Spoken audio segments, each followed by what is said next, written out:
What's up, you guys? Welcome back to Digital Reality. It's Jacob here, and I am excited to bring you my personal review on Battlefield 1. It's been out for about a week for me because I got the early enlisters edition. It cost me 140 bucks, and I normally don't spend that much on a video game, but I am glad I spent it on Battlefield 1. This game is a hell of a game. There are some issues, but once again, that's what we talk about in the review.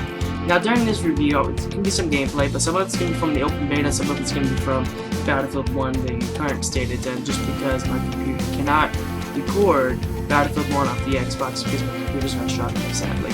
But it'll do. Some of it's cool, some of it's funny, and all that good stuff. So once again, guys, I really do appreciate you guys tuning in. If you like the video, subscribe, comment, and also share it for your friends to see.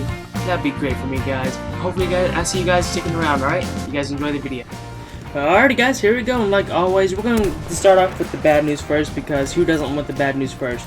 There's only 3 small things, which is amazing since Battlefield 4 launched with all of these issues. This is from what I've experienced so far. Yeah, I know, Blake. Alright, so one thing that kind of annoys me is that the story is extremely short. There's only 6 campaign levels, however, they're with different characters, but they're only 6 levels. You can beat it in a sit down, and that's about it. Nothing too drastic or anything like that. But the story is done well, but we'll get to that in the good news, because that is also part of the good side of the story of the game as well. Another big issue that's worse than the story is that the UI bugs, such as the menu, is god-awful. It is extremely delayed, it is unfluent, it is confusing. I had a buddy tell me like that, this UI is the worst in the Battlefield game that he's ever experienced. And there's points where you try to go open battle packs and it won't open, or something like that. It's just, there's a lot of issues with it. It's just delayed. It needs to be updated to meet up with the fluency of the gameplay itself. And it's just really frustrating because you get a battle pack, and there's been points at times and where I get a battle pack and I don't even get a battle pack because it takes it away from me because the menu's terrible. I was just like, what the heck? What's going on with this? Alright, so aside from that, next thing is there's a lot of bugs in this game.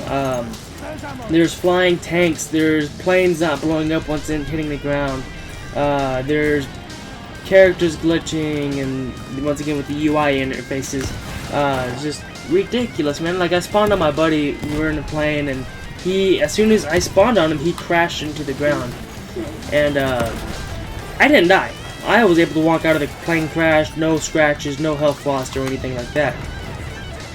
Here is the clip of the tank flying. I was running around looking for people to kill, of course, and I find a tank just floating in midair, slowly getting higher in elevation.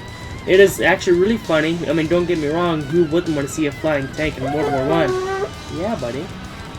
So here it is right here, it's just flying, like, just chilling there, guys, just, what the heck, somebody's flying it, and it was like, what the heck, it's a tank, it's supposed to be on the ground, yeah. And all that stuff. But other than that, guys, that's pretty much it with the bugs. I mean, there's nothing too drastic, thank God, because Battlefield 4 launched with a lot of server issues. Thank God Battlefield 1 doesn't have that many. They are overloaded at points, but you can definitely tell, like, when everyone gets home from work and school, it gets a little busier on the servers. You can definitely tell.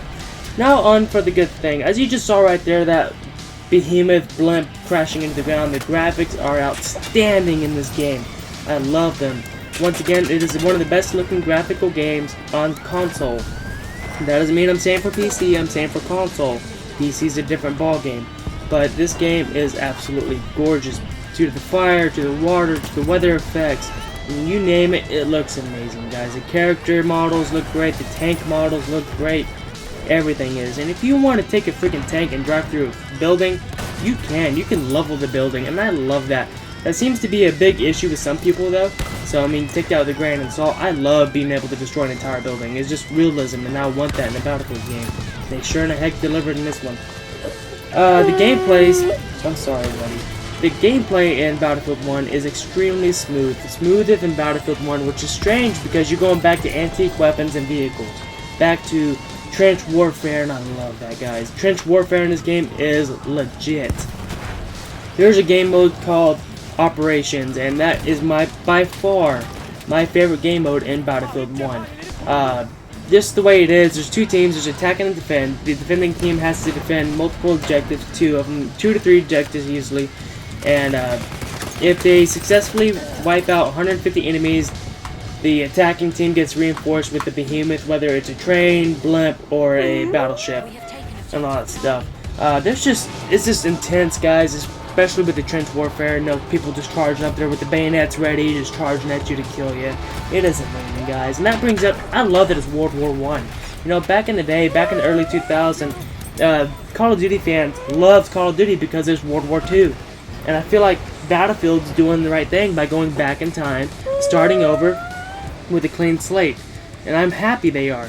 I just hope they continue doing the right thing by maybe going to Battlefield 2, maybe even Vietnam, and then maybe coming back to, you know, modern day. Because with the technology that we have today, we can nail the nostalgia of these World War games and all that good stuff. Now, question is Call of Duty going to follow up with this? I don't know, probably, because Battlefield nailed the button on this one, and it is amazing. This is amazing, guys. And then the campaign, once again, I mentioned it earlier and how it's short, but there's 6 levels, and they're distinguished levels. You're with 6 different characters. Some of them live, some of them die, but the way they set it up is they can easily add DLC for the people who bought the season pass, or who's going to pay for the expansion packs, and all that fancy stuff right there. But guys, this game is fantastic. I'm enjoying it. I got the level 58 in the beta. I'm already level 34 right now. And that's been out for a week. I got the early enlisters edition. Cost 140 bucks because I got the season pass, and it was worth it, guys. Now, that's all for the review, but here's my personal rating. It's going to be a flat out 9. Yes, it would be a 10, but I feel like the bugs are holding me back to giving it a solid score of a 10. But guys, it is worth it. Would I get the season pass? As I mentioned, heck yes, I would. I will always be coming back to this Battlefield game. They've nailed it, guys. Gameplay, mechanics, and all that fancy stuff. But here, I'm gonna go ahead and put up a small list of all the things that I thought were good and bad, just so you guys can check it out and let me know if I missed anything in your personal opinion. So, guys, once again, I appreciate you guys tuning in for this another review. And hopefully you guys enjoyed it as much as I did. Baby Blake sure did. He's here in my lap. So, once again, guys, I appreciate you guys tuning in. If you liked the video, like it, subscribe, maybe if you want to. Share the video, comment even. And just let me know how I did, guys. Can't do that without you. So, once again, guys, I'll see you guys in the next video. And hopefully you guys stick around and see me in the future. You guys take it easy. And Baby Blake is saying bye.